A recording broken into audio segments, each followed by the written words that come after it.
Police have fired tear gas and water cannon at protesters on the 11th consecutive weekend of yellow vest demonstrations. RT Charlotte Dubinsky reports from the rallies in Paris. It seems like it's all falling apart at the moment, Andy. I just want you to get a look behind you. See people moving away from this main street here in front of the Bank of France. That's because that's where the tear gas is coming. And as you can see, people throwing projectiles towards the police forces who are trying to move those protesters back. They'd been here in the Bastille for the last hour or so, fairly calm. And then about 10 minutes ago, decided that they were going to try and march down this street. This is Rue Saint-Antoine. And as you can see, it's now descending into chaos between the protesters throwing these projectiles and also trying to throw back the pellets of tear gas, which has been brought forward by the police. You might be able to see the protesters actually set fire just in the distance there outside a shop that's covered in scaffolding. And that is one of the reasons they're trying to push through. You can see that they've been moving these barricades here, been moving these away because there's lots of work undergoing at the moment here at the Bastille, trying to move it to create what seem to be barricades again and then setting those on fire. As you can see, those projectiles coming now from all angles of the crowd here as they try and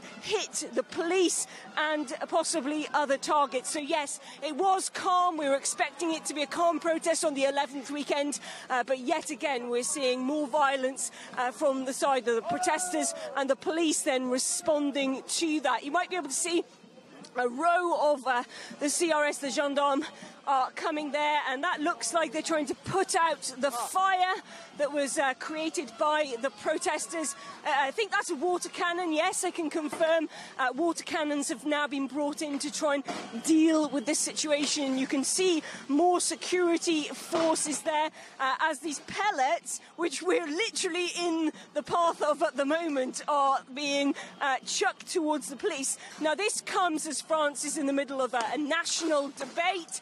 Just behind us there, they've smashed the bus. That's all going down. Really is coming into quite chaos here. As I said, they are in the middle of a national debate here in France, and that itself has been angering people. Look at that, the water cannon trying to push that temporary barricade that the protesters have put up, pushing it away so it can get closer into this crowd. These rocks that the protesters are throwing are actually coming incredibly close to us. So we're going to just try and get some cover behind a tree here at the moment. We do have our safety gear on. Look at that, the water cannons in full force now, trying to move those protesters away. Absolute chaos here. We're just having to move quite a lot because that water cannon is coming round. We've just seen some people injured, including one of our colleagues in Rutley. Looks like he's received an injury as a result of what I assume are the projectiles being thrown from the protesters, from the crowds. We are trying to keep under cover here. The police, as you can see, they are getting their flashballs out now. This is to launch the tear gas. We have been told that the police officers who are using these flashballs will all be wearing body cams today so that the material can be reviewed afterwards. It's not clear how many security forces are out today. The Interior Ministry normally gives us figures. This week they've decided not to, so it's anyone's guessing game just how many security forces are out. But as you can see here, they're trying to push those crowds away. They've been successful, and now they are launching the tear gas in a bid to try and calm the situation down here. I'm being told, there you go, you get a sense of the forces coming up. But yeah, complete chaos within just a few minutes once again, as Act 11 is certainly underway here in Paris.